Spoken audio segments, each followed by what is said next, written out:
Dear audience, a kind reminder, please take my episodes as an awareness for all types of addictions and not as a promotion of any usage of addictive substances. In this episode, I'll focus on magic mushrooms.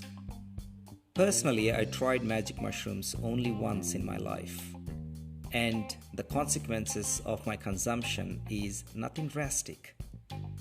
I tried the dried form of mushrooms, but they do come in fresh, dried or powder form, and also taken as a tea, cooked with food or added to fruit juice. You can feel the effects after 30 minutes of consumption and can last from 3 to 6 hours.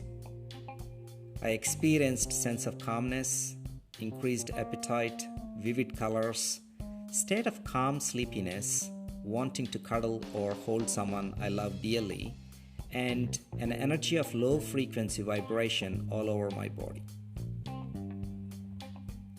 Overall, I had a nice experience, but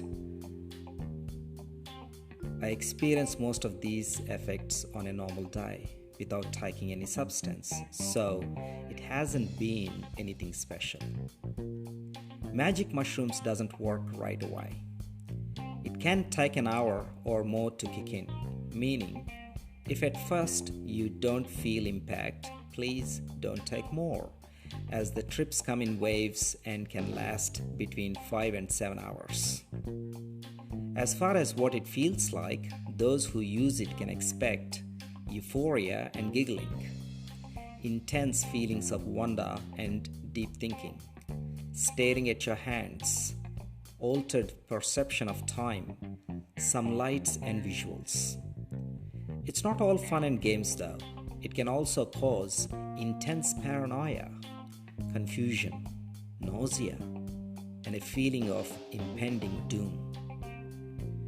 With magic mushrooms seemingly being used more widely than ever, it's high time we look at the ancient history of psychotropic fungi. Mushrooms containing psilocybin are found across most ecological zones on all continents aside from Antarctica. Some historians believe that magic mushrooms may have been used as far as 9000 BC in North African indigenous cultures, based on representations in rock paintings. Also, the statues and other representatives of mushrooms that have been found in Mayan and Aztec ruins in Central America. The Aztecs used a substance called the flesh of the gods that many believe was magic mushrooms. Along with peyote, morning glory seeds, and other naturally occurring psychotropics, the mushrooms were used to induce a trance, produce visions, and communicate with the gods. When Spanish Catholic missionary priests came to the New World in the 16th century, some of them wrote about the use of these psychotropic substances. These mushrooms have been and continue to be used in indigenous South American cultures in religious, divine, or spiritual contexts. Rock art from 9000 to 7000 BC from Algeria is believed to depict psychedelic mushrooms and the transformation of the user under their influence. Prehistoric rock art in Spain suggests that magic mushrooms were used in religious rituals 6,000 years ago. The hallucinogenic species of the mushrooms have a history of use among the native peoples of Mesoamerica for religious communion, divinity, and healing from pre-Columbian times to the present day. Mushroom stones and images have been found in Guatemala. A statue dated from 200 AD depicting a mushroom was found in the West Mexico in a shaft and chamber tomb. In In Central America and Siberia, there is overwhelming historical evidence of long-term magic mushroom usage. Wild mushrooms are spoken of, and they were eaten raw, chronicled 16th century Spanish vicar Diego Duran, witnessing the Mexican psychedelic fungi ceremonies in honor of gods. He said, "Those who ate them see visions and feel a fluttering of the heart. The visions they see are sometimes frightening and sometimes humorous. Those few who eat them in excess are driven to lust." There is some archaeological evidence suggestive of use 10,000 years ago in Australia, based on a mural featuring mushroom-headed figures. A mushroom species known to the Aztecs as divine mushroom was reportedly served at the coronation of the Aztec ruler in 1502. Aztecs and Mazatecs referred to psilocybin mushrooms as genius mushrooms, divine mushrooms, and wondrous mushrooms. After the Spanish conquest, Catholic missionaries campaigned against the cultural tradition of the Aztecs, dismissing the use of hallucinogenic plants and mushrooms together with other pre-Christian traditions. The Spanish believed the mushroom allowed the Aztecs and others to communicate with the demons. In the 1500s, Spanish missionaries who sought to Christianize indigenous people across Latin America were horrified by the mushroom ceremonies. The rites sometimes included human sacrifice, according to Duran, and aside from this, were somewhat similar in aspects to the Holy Communion. The clergy attempted to prevent the use of psilocybin mushrooms and destroy evidence of their history of use, which may go back to 4,000 years in the region.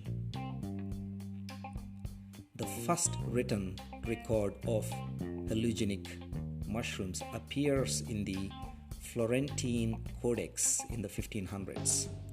This record elaborates on the use of flesh of the gods, a magic mushroom used by the Aztecs. However, by the mid-1500s, Europeans had rooted themselves in Mesoamerica and outlawed the use of these fungi. The first mention of hallucinogenic mushrooms in European medicinal literature was in the London Medical and Physical Journal in 1799. A man served psilocybe mushrooms he had picked for breakfast in London's Green Park to his family. The doctor who treated them later described how the youngest child was attacked with fits of immoderate laughter, nor could the threats of his father or mother refrain him. By the early 1970s, many mushroom species were described from temperate North America, Europe, and Asia, and were widely collected. Books describing methods of cultivating large quantities were also published. The availability of psilocybin mushrooms from wild and cultivated sources had made them one of the most widely used psychedelic drugs. Magic mushrooms became tied to the hippie movement and its search for a new form of spirituality for the rest of the decade. For years, mushrooms were mostly associated with the counterculture. But these days, magical fungi are finding broader acceptance in popular culture. Some people have taken up what's called microdosing, essentially consuming tiny amounts of the chemical. They don't experience full-blown trips. Instead, they feel a boost in mood and creativity that they believe lowers their anxiety and makes them more productive. Scientists are now pursuing a number of avenues of research on these mysterious chemicals. Researchers plan to combine intense therapy with psilocybin in hopes of finding better ways to combat depression, which they say affects hundreds of millions of people around the world. Scientists plan to evaluate magic mushrooms as a possible treatment for everything from opioid addiction, Lyme disease, PTSD, nicotine, alcohol dependency, and many other ailments. Due to the recreational and spiritual use of magic mushrooms, the societies are embracing magic mushrooms by giving rise to a wider understanding of fungal life. Today, magic mushrooms are also being popularized and cultivated on an unprecedented scale amid a billion-dollar shroom boom. Psilocybin is expected to get US regulatory approval for depression within the next 12 to 24 months, amid growing evidence of its benefits for mental health and general well-being. The latest researchers confirm that magic mushrooms can be used medicinally to treat things like PTSD, depression, and anxiety, and also help people quit smoking. But since the fungi grows so widely, they will always be the people's psychedelic. Mushrooms have great promise for healing, especially for individuals with mental health problems and other ailments.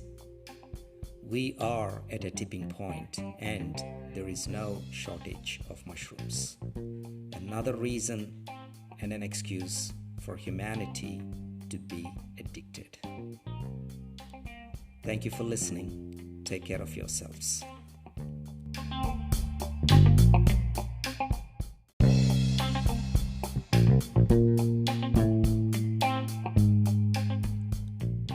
Thank you for listening to my podcast, Conscious Living. Experience the joy within you. Please check out my book, The True Self. Unlock the chaos in you. It is a timeless journey of teachings from across history and all cultures. A personal journey through universal wisdom. The book is available on Amazon in majority of the countries across the globe. Please subscribe to my podcast, Conscious Living, at Spotify for my next episode. Take care of yourself.